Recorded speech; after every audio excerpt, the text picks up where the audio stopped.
Welcome to the Wounded Angels Network.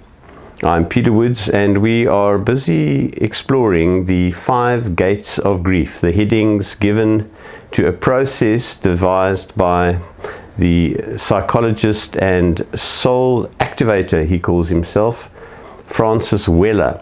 I have used Weller's headings, but I have put other content into the containers that he created very skillfully, and I'm very grateful to his outline and shaping my thoughts, but I have made it my own and added my own material. And this week we are looking at gate number 4, where we examine the need to grieve for what we expected but did not receive. Now you might say, that sounds very similar to gate number 2, which was about the parts of us that have not known love. That was a more interior grieving process. This is a slightly more extroverted view, whereas that was an introverted view. This is more extroverted because Weller makes it very clear in gate 4 that essentially as humans we are tribal creatures, and we have community hardwired into our DNA. Just have a look at the whole phenomenon of what we call social media, where this desire for human connection, the more we have become individuated and in some sense isolated, the more we have need for these platforms. And of course we have the capacity and the technology for me to be sitting here and speaking to people all over the world. That sense of belonging and being able to belong to a community is very, very profound in us. However, being moderns, we have now got all this technological society, and we belong to a global village, and at the same time we miss the intimacy of those smaller nuclear communities that have, if they haven't already broken down, like the nuclear family, but certainly nuclear societies and tribal societies are under deep threat and are passing away. So what are these things that we expect as tribal communities, as tribal people?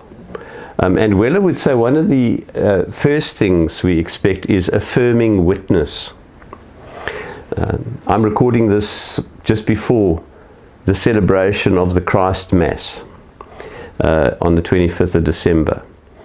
And we have that beautiful image from the Christian scriptures of how Jesus' birth was affirmingly witnessed, not only by the annunciation of an angel to Mary before she even falls pregnant, but also after the birth. We have the visits firstly of the unclean shepherds, which already says something very interesting about this child. It's going to be inclusive of unclean people.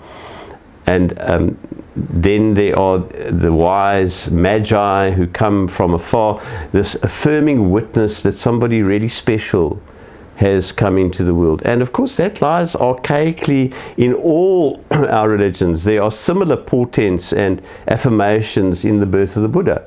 And every great prophetic character has this sense, as the stories are told, as the myths are told about their lives, that they were expected, they were prophesied, and they were affirmed when they arrived. But that's true of all of us. We really need to know that we were expected and that we affirmed to be here now in this incarnation. And sometimes if we don't receive that nurture early on, it becomes almost an obsession to connect. The psychiatrist Erik Erikson points out very clearly that the things that are unmet in our developmental needs, those things that are not met during our development become our obsessions later on. And we have a deep need hardwired into us for affirming witness, that my life is not only accepted but also affirmed and witnessed and recognized. Sometimes we'll do anything in our relationships just to get a smile, just to be said, you're okay. I remember with rather deep sadness conversations I would have with my father at the end of every school term, where we would sit down and go through my report card. And no matter how well I had done, and I tried to do pretty well at school, he would always have a conversation not about the marks that were on the report card, the 85%. He would always have the conversation about the missing 15%. Always focusing on what wasn't there.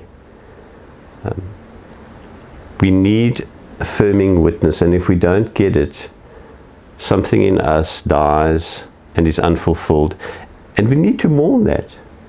As we move through this gate of grief, we're invited to mourn the fact that maybe nobody smiles about us, nobody affirms who we are.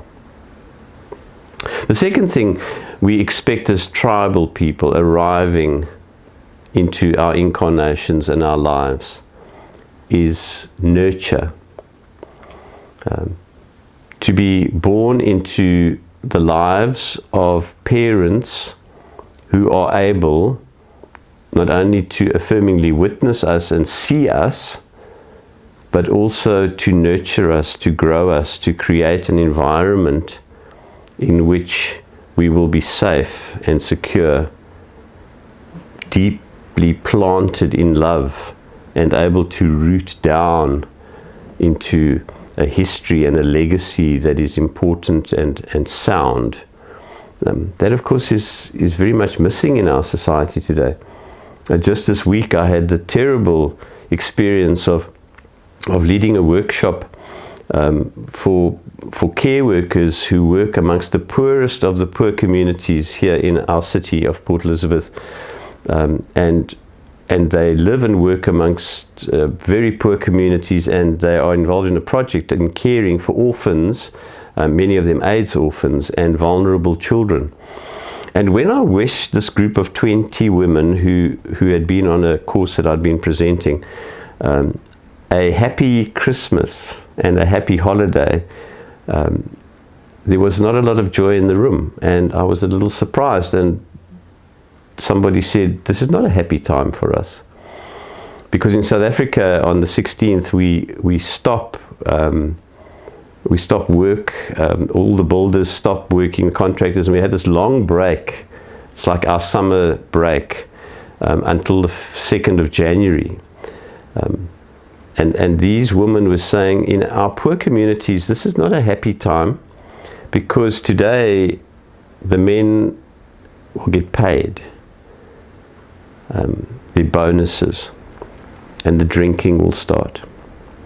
And the drinking and the partying will carry on, and the domestic violence will increase as a result. Crime will increase as a result. And this will only end on the 2nd of January. So forgive us if we're not that excited about these holidays. The lack of nurture in broken communities and in torn communities. And you don't have to be living amongst the poorest of the poor and experiencing that hell realm such as the women I work with experience. But maybe it explains some of the anxiety we all have about going home for Christmas, because we are going to be confronted with the fact that here we are amongst the people that couldn't actually give us what we expected when we arrived. And one of those things might have been nurture. Also, sometimes the nurture we are given, and we have to recognize that our parents, all parents, do not come to the task with a manual under their arm, or with a whole toolbox of very good skills for raising a child. They arrive just as human beings, with their own flaws and their own neuroses and their own projections onto the child that is coming. And so very often, instead of nurture, we get prejudice. Is it Pink Floyd in The Wall that sings, "Mama's gonna put all of her fears into you"?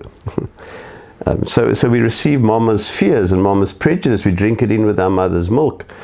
We receive a programming, perhaps because mommy's living out or daddy's living out his unfinished business in our life. So the nurture is missing. And what happens is we very often then become desperate and obsessed, looking for nurture and needing it. And sometimes we just have to grieve. All that's required is that we acknowledge we didn't receive the nurture we needed. Let us mourn that and grieve and feel the pain. Let it well up within us. And let us be sad, deeply sad. Let us cry that we weren't nurtured as we had expected to be. Affirming witness, nurture. The third point that I want to make about what we expected but didn't receive as we arrive with tribal DNA in us is obviously community. We expected to belong. We expected to have a tribe. And not just this nuclear little family which nowadays has become single parent families in many cases, and that in itself is such a challenge and such a difficult situation. And I want to salute the single parents who might be watching this, the men and women who raise children alone, because we've all heard the African saying that has now become a meme: it takes a village. It really does take a village. But all of us at all times have this need for communities, not just as children. We need to belong. Witness the phenomenon of the sports apparel industry. How if I walk here in the city where I live on the tip of Africa, I will see identified Manchester United supporters or LA Laker basketball supporters, people who will never ever get to Manchester or to LA or see the teams physically play, identify because it creates a community. This is who I am. I belong to this fan clan. And of course what tribes and people do, and to some extent church communities, spiritual communities, my yoga class, my art class, my friends at the pub. There's often more honesty in a pub than there is in a confessional where people share their life. But we do long for that. And if we haven't received that sense of this is who I am, this is my identity, I've been initiated into this community, I belong here, and I've been absorbed here, and my mind is their mind. They know me, they get me. If we haven't received community and we're short on community, it's very sad. And again, let's mourn that. And part of that community belonging, part of the affirming witness, part of the nurture, part of belonging and being in a group, Francis Weller points out very, very skillfully, because he spent time in Africa, I think it was in Burkina Faso, and that transformed his life as an American who came and lived in Africa. And let me make a plug for Africa. If you haven't been to Africa, you need to come and walk this land and be absorbed into its culture, because it is the cradle of where we all walked out from. And the roots experience of Africa is very profound, and I'm very privileged to be an African, and having grown up here, fifth generation African. But this experience of witness and nurture and community comes out very strongly when Weller talks about how we have a DNA primal expectation. In the morning when we'll wake up, we won't wake up alone in a room. We'll wake up, and as we walk out of our hut, there'll be 40 sets of eyes standing around our hut as the clan gathers and says, "Good morning." In Zulu, the greeting is "Sawubona," I see you. "Sawubona," we see you. What did you dream? What did you dream? And what messages have come to you in the night for our community together? Carl Jung, in his writings, the great Swiss psychiatrist who has informed and informs a lot of my work, Carl Jung writes of a visit he made in 1925 to British East Africa. emphasis on British. It was a British colony at the time.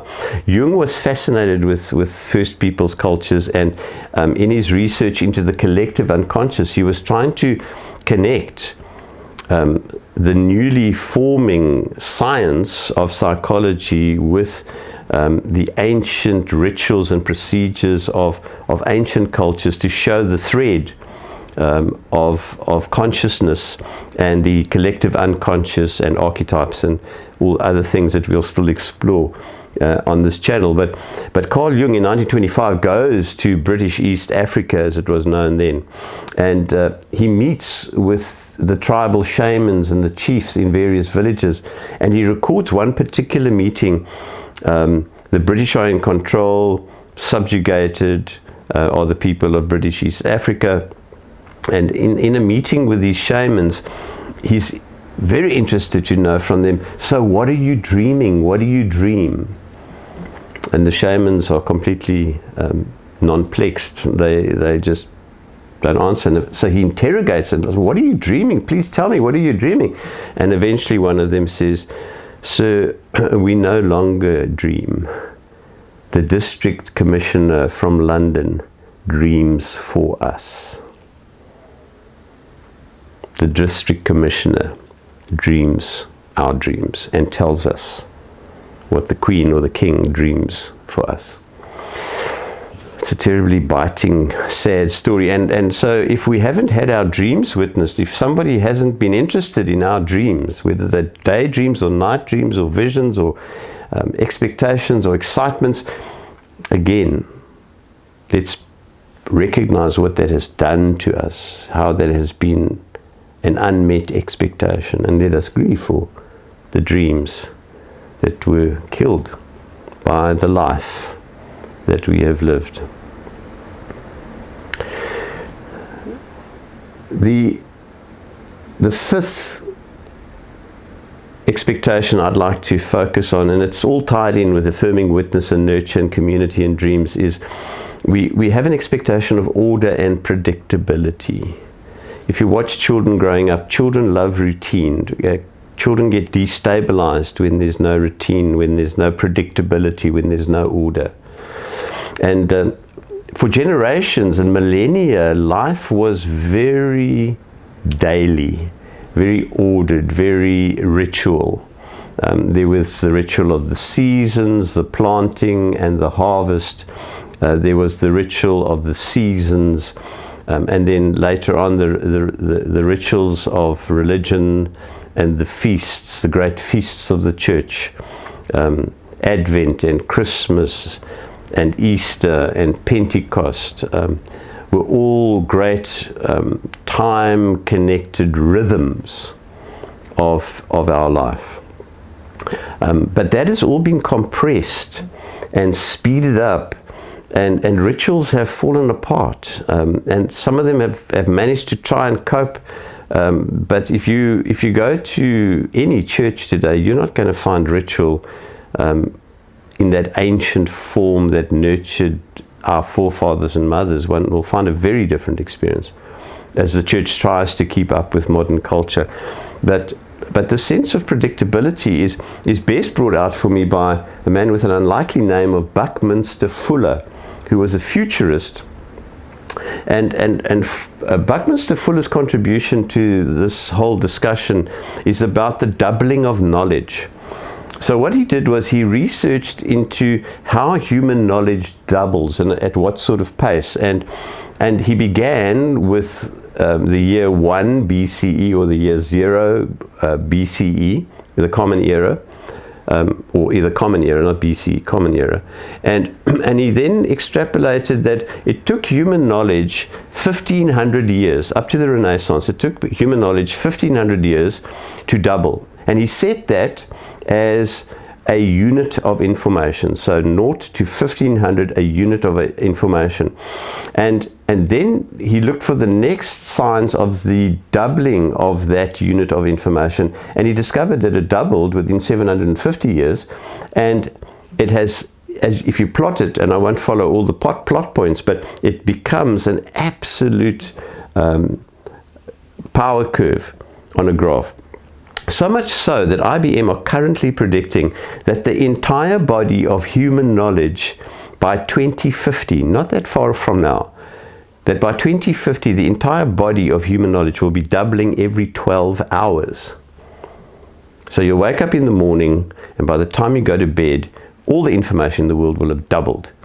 Now, just imagine what that's doing to our sense of order and our sense of predictability.